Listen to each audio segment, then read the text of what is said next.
Hey guys, तो आज हम बात करने वाले हैं my love from the stars episode 3 के बारे में।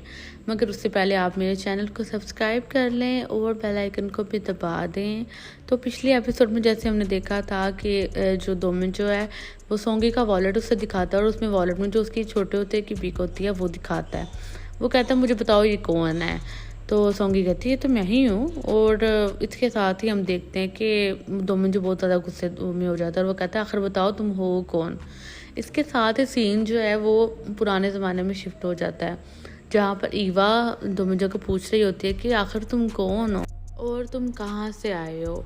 वो कहती है कि वैसे मैंने काफ़ी बुक्स पढ़ी हुई हैं और मुझे पता है कि यहाँ पर इंसानों के अलावा बहुत से और भी लोग रहते हैं। मगर उसकी ये बात सुन के दोमिन खामोश रहता है। फिर वो ईवा कहती है कि चलो हम ऐसा करते हैं कि मैं अपने ससुराल जाती हूँ, मुझे पता है वो एक्सेप्ट कर लेंगे मुझे। और वो दोमिन के साथ जब अपने ससुराल वालों के पास जाती है तो वहाँ पर वो देखती है कि वो उन लोगों ने तो उसको डेड करार देती है। मतलब उन लोगों ने उसके लिए किसी और की डेड बॉडी को कह दिया कि ईवा ने खुद ही सुसाइड कर ली है। और फिर हम देखते हैं कि उसकी सास अपने सर्वेंट को कह रही होती है कि तुम्हें जहाँ भी वो मिलेगी ना तुमने फ़ौरन से पहले उसे मार देना है। और ये बातें सुन रहा होता है दोमिन और ईवा। और जब वो फिर उसके बाद दोमिन ईवा को टेलीपोर्ट करके किसी और एरिया में ले जाता है, सुनसान एरिया में, जहाँ पर उसकी डेड बॉडी जो फेक डेड बॉडी है वहाँ पर उन्होंने वो रखी होती है। और दोमिन को वो बता रही होती है कि ये सारी बातें मैं जाके ना अपने बाबा को बताऊंगी। अब मैं अपने बाबा के घर जाऊंगी और उनसे सारी शेयर करूंगी कि इन्होंने मेरे साथ कितना जुल्म किया है।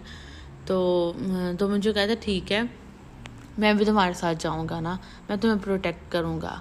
और उसके बाद साथ ही हम देखते हैं कि दोमिन सोंगी के सामने आ जाता है। सोंगी को कहता है कि वो तुम हो ही नहीं सकती ना, वो लड़की तो मेरे तुम्हारे में तो ज़मीन आसमान का फ़र्क है। और फिर बाद में वो अपने लॉयर से मिलता है और अपने लॉयर से ये सारी चीज़ें डिस्कस करता है।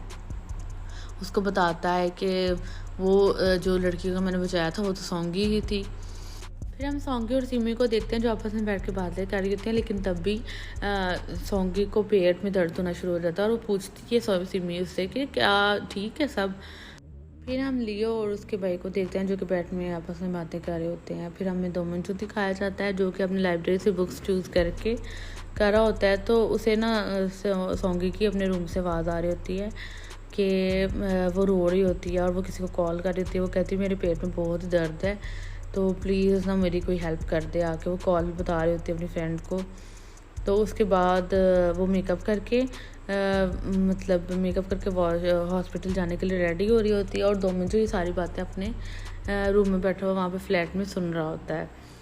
तो दोमिन अपने काम से बाहर निकलता है अपने फ्लैट से और सोंगी भी निकली होती है। वो कहती है कि ना प्लीज़ तुम मुझे हॉस्पिटल ड्रॉप कर दो। तो उसके बाद हॉस्पिटल में दोमिन उसको लेके जाता है और वहाँ पर पता चलता है कि ये तो इसको मसला है अपेंडिक्स का और ये तो फ़ौरन ऑपरेशन करना पड़ेगा। तो दोमिन जो है वो उसको बताती है कि ये मेरा मैनेजर और ये मेरे साथ ही रहेगा। और वो कहती है प्लीज़ मेरी हेल्प कर दो। तो उसके बाद हमें दिखाया जाता है कि जब वो ऑपरेशन थिएटर में उसको लेके जा रहे होते हैं तो वो कहती है प्लीज़ तुम ना मुझे छोड़ के ऐसे मत जाना। और उसके लिए जो मैनेजर है उसका साइन करता है वो सारा दोमिन और दोमिन अपना मोबाइल की जगह पेजर नंबर देता है। वो स्टाफ बहुत हैरान होते हैं कि आजकल के मोबाइल ज़माने में मोबाइल के अलावा पेजर कौन यूज़ करता है। फिर ऑपरेशन के बाद सोंगी को रूम में शिफ्ट कर दिया जाता है और रात में जब वो वॉक कर रही होती है दोमिन के साथ तो वहाँ पर देखती है विंडो से बाहर, तो वहाँ पर पहली स्नो पड़ रही होती है ना सीज़न की। तो वो बहुत खुश होती है उसको देख के और इसी बात से उसको दोमिन को ईवा याद आ जाती है। जब वो अपनी अम्मी अबू के घर जा रही होती है तो रास्ते में पहली बर्फ़बारी होती है और वो उसको देख के बहुत खुश होती है। और वो कहती है कि ना पहली बर्फ़बारी में जो भी झूठ बोलते हैं ना मतलब उसको झूठ नहीं बोला जाता, उसको माफ़ कर देते हैं वो झूठ को। तो वो कहती है मैं ये झूठ बोलना चाहती हूँ कि मतलब मैं ना तुमसे बहुत प्यार करती हूँ और मैं तुम्हारे साथ हमेशा रहना चाहती हूँ, मेरा ये दिल चाहता है। ये दोमिन ये बातें सुन के चुप हो जाता है और अगर से कोई जवाब नहीं देता। और उसके बाद दोमिन ये सारी बातें याद करके खुश हो रहा होता है। फिर हम देखते हैं कि सोंगी जो है वो फिर सो जाती, टेस्ट करती है और जो है बाहर उसके रूम के लियो आता है और लियो वो उसके बॉडीगार्ड से झगड़ा कर रहा होता है कि मैं अंदर जाऊंगा, मैं उसका बॉयफ्रेंड हूँ, फियांस हूँ, मुझे अंदर जाने दो प्लीज़। और तभी दोमंजो आता है और वो कहता है दोमंजो प्लीज़ तुम मुझे ना हेल्प करो। तो वो कहता है वैसे तुम यहाँ पर क्या कर रहे हो, दोमंजो को पूछता है लियो। तो वो कहता है कि मैं तो यहाँ पर ही हूँ रात से। और वो फिर उसके बॉडीगार्ड्स बताते हैं ये तो उनका मैनेजर है।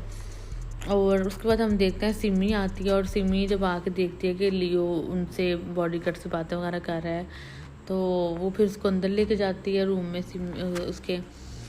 और लियो फिर सोंगी से कहता है कि तुमने मुझे क्यों नहीं बताया, तुमने मुझसे क्यों नहीं शेयर की ये जो भी बातें थी, तुमने दोमंजो को क्यों बुलाया है।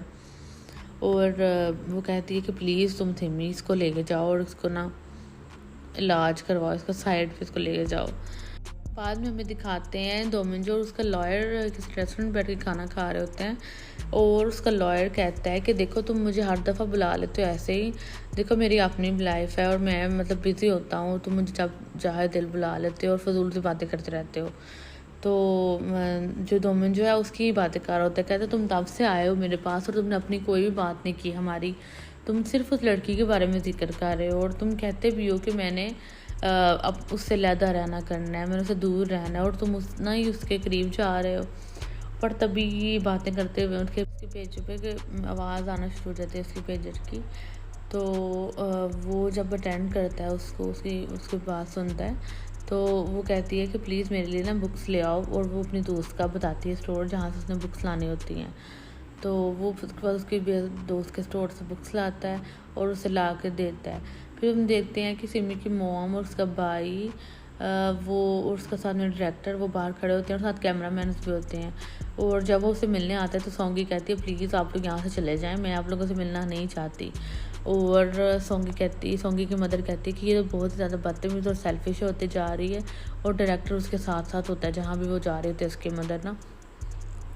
तो हम देखते हैं कि सोंगी का जो फादर है वो भी हॉस्पिटल के बाहर होते हैं और वो भी उसका इंतज़ार कर रहे होते हैं, लेकिन वो अंदर नहीं जाते हॉस्पिटल के।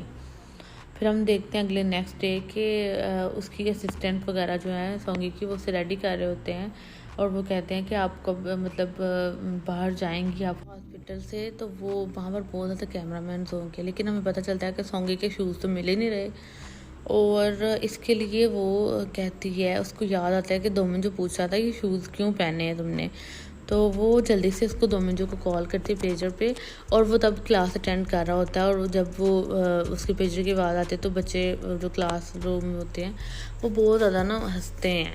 उसके बाद जब सोंगी हॉस्पिटल से चले जाती है बाहर और उसके बाद वो दोमंजो को पूछते हैं कि देखो मेरे शूज़ वापस कर दो, वो मुझे बहुत अच्छे लगते हैं, तुम कोई और शूज़ ले लो लेकिन मैं तुम्हें वो प्लीज़ मुझे वापस कर दो। वो कहता है मेरे पास शूज़ नहीं है।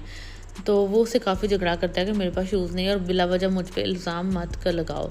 लेकिन जब घर में जाके वो अपनी वार्डरोब को खोलता है और उसमें सोंगी के शूज़ पड़े होते हैं और वो चाहता था कि सोंगी वो शूज़ ना पहने, इसलिए वो जल्दी से उसने अपने कैबिनेट में रख लिए। फिर हम देखते हैं कि योरा और जो है लियो के ब्रदर को जो कि आपस में बैठ के बातें कर रहे होते हैं और वो कहती है कि देखो अब तुम अच्छा वक्त आ गया, मैं प्रेग्नेंट भी हूँ और तुम प्लीज़ ऐसे करो कि सबको बता दो हम लोग शादी करेंगे। तो वो कहता है शादी तो इतनी जल्दी नहीं होगी। वो कहती है देखो तुम्हें शादी मुझसे करनी पड़ेगी, मैं तुम्हारे बारे में हर चीज़ जानती हूँ ना। उसके बाद सोंगी को दिखाते हैं जो कि ब्यूटी पार्लर में रेडी हो रही होती है और वहाँ पर यूरा आ जाती है और वो कहती है क्या तुम भी आज वाली शादी में इवेंट में जाओगी। वो कहती है हाँ मैं भी जाऊँगी। और सोंगी को दिखाते हैं सोंगी जो कि एक वॉइस मैसेज छोड़ रही होती है फ़ोन पर। तो हम देखते हैं दोमंजो को जो कि उसका वॉइस मैसेज सुन रहा होता है। वो कहती है वॉइस मैसेज में कि देखो तुमने मेरे शूज़ चुरा लिए हैं लेकिन मैंने उसकी तरह दूसरे मंगा लिए हैं मुझे, क्योंकि वो बहुत पसंद है और मैं आज वही पहन के जाऊँगी कहीं मैंने इवेंट पे जाना है। और तभी हम देखते हैं कि दोमंजो टीवी पे देखता है जहाँ पर लाइव टेलीकास्ट चल रही होती है किसी क्रूज़ पर समंदर में और वहाँ पर हर सेलिब्रिटी जा रहा है और वहाँ पर सोंगी को दिखाया जाता है जो कि एक ब्लैक ड्रेस में होती है और उसने शूज़ भी वही पहने होते हैं। और ये देखकर दोमंजो बहुत परेशान हो जाता है और सोंगी को दिखाया जाता है जो कि बहुत चिल कर रही होती है वहाँ पर। और इसके साथ ही हमारा ये जो एपिसोड है वो फिनिश हो जाता है।